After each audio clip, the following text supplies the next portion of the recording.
మధ్య ఒక 2 చిన్న విషయాలు చెప్పాలి సార్ మీకు. ఏంటంటే అప్పుడే కొత్తగా పెళ్ళైన నవదంపతులు వాళ్ళు హనీమూన్కి అని చెప్పి వెళ్ళారు బయటికి. ఈ మధ్య నాకు తెలిసిన స్టోరీ.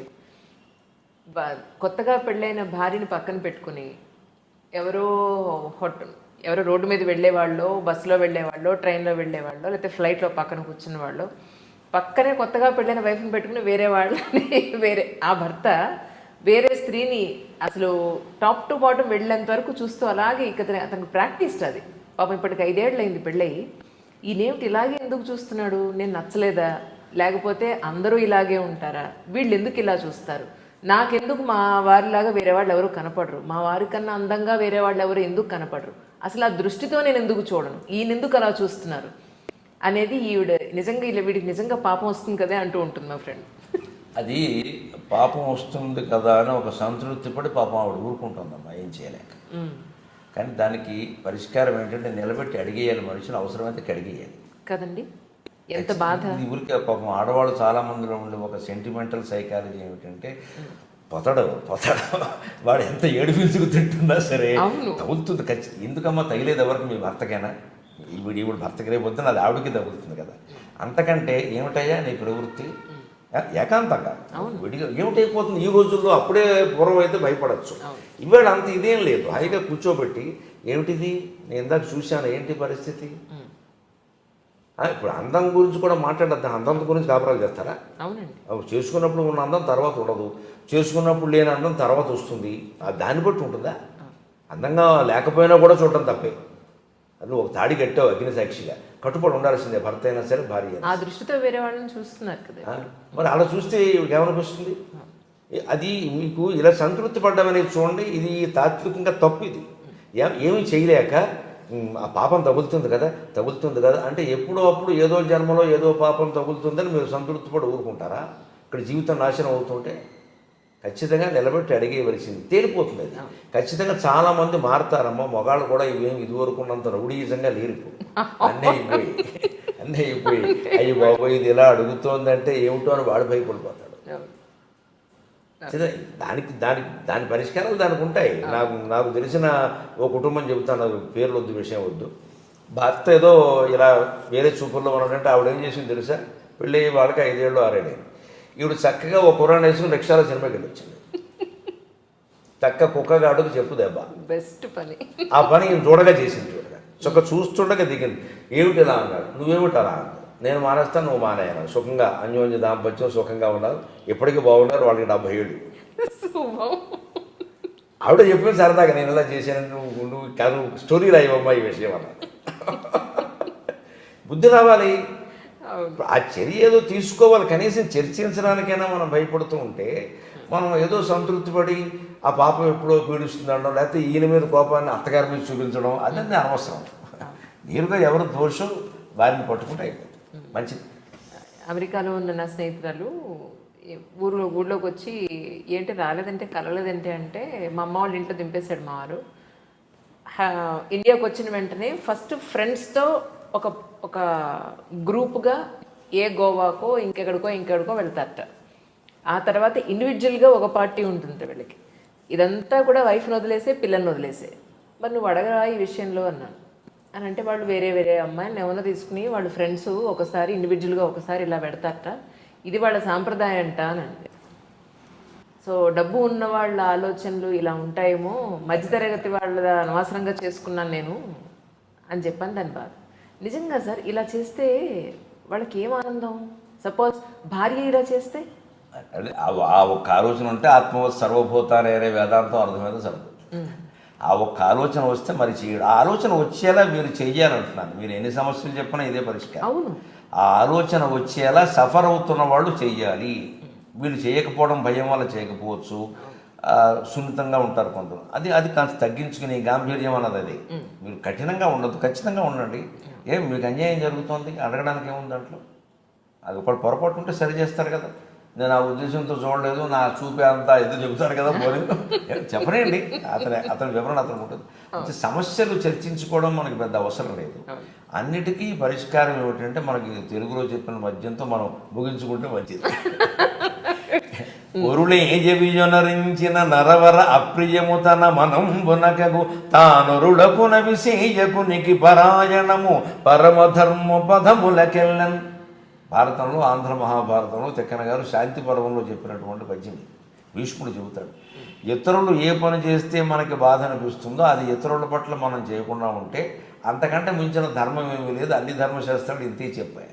వ్యాసుడు చెప్పిందని యథాతథ అనువాదంలో చాలా చక్కగా చెప్పాడు. దీన్ని వెనక ఆంధ్రపత్రిక ఉండేది, మంచి పెద్ద, అసలు అది ఒకటే పత్రిక అప్పట్లో.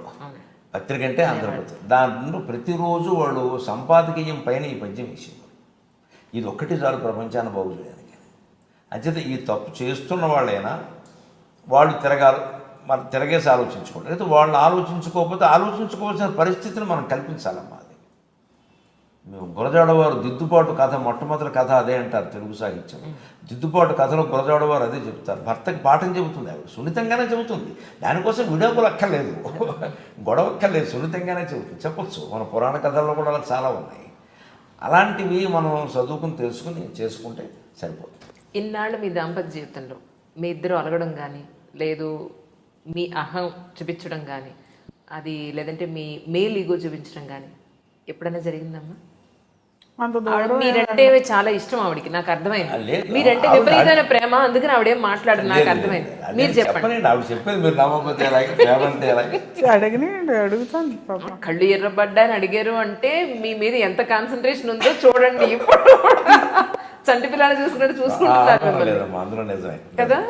ఆ ప్రేమ ఆవిడలో కనపడుతుంది. సంప్రదాయం కూడా ఏం చెప్పిందంటే, పిల్లలు పుట్టి వాళ్ళకు ఒక 20 ఏళ్ళు వచ్చాయంటే భర్త బిడ్డతో సమానం, భార్య అంతే కూతురుతో సమానం.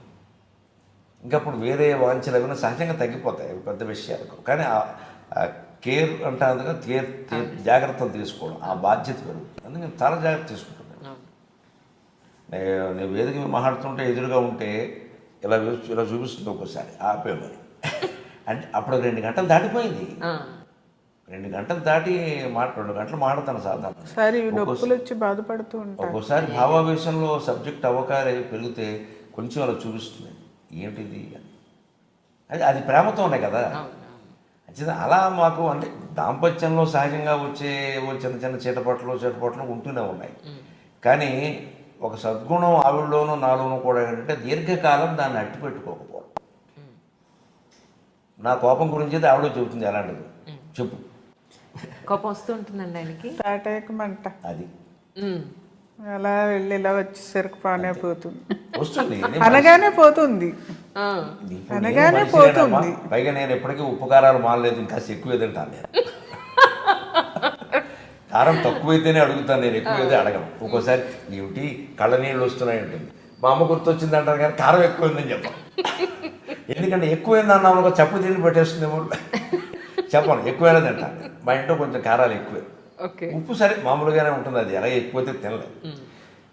అవి ఉన్నాయి, సహజంగా ఉండేవి మామూలుగా ఉంటాయి. కానీ నాకు నా తత్వశాస్త్రం నాకు నేర్పింది చిన్నప్పటి నుంచి, స్వభావం కూడా అంతే, మా అమ్మ ద్వారా నేర్చుకున్నది. శాస్త్రం ద్వారా ఇంకాస్త పెరుగుతుంది. తాటాకు మంట అంతే, తక్కువనే ఇలా లేస్తుంది, చల్లరిపోతుంది. ఆవిడ నేర్చుకున్న టెక్నిక్ ఏంటంటే అనుభవం మీద ఆ కాసేపు మాట్లాడదు, వెంటనే వంటింట్లోకి వెళ్ళిపోతుంది. అలాగే బాగోలేదు వదిలేసి. ఇంకప్పుడు కనుక వాదన పెరిగిందనుకో ఏమవుతుందో తెలియదు. మా అమ్మ వెనకాల ఉండి ఉండి నాకు నేర్చుకున్నాను. అది ఆవిడ గురించి మా అమ్మ నుంచి బోల్డ్ అనుభవం. ఈ మధ్య దాకా మా అమ్మ నా దగ్గరే ఉంది. మా అత్తగారు మొన్నట మా అమ్మ చాలా సౌమ్యరాలు.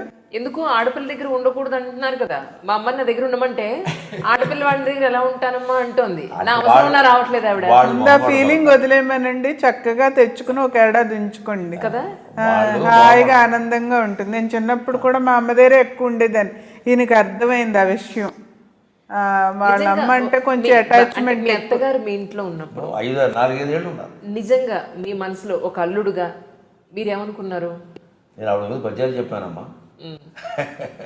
ఆవిడ పట్ల నాకు ఈవిడ పట్ల ఉండేది ప్రేమ, ఆవిడ పట్ల ఉండేది ఒక మాటలో చెప్పాలంటే మా అమ్మ కంటే కూడా మా అత్తగారు గొప్పది.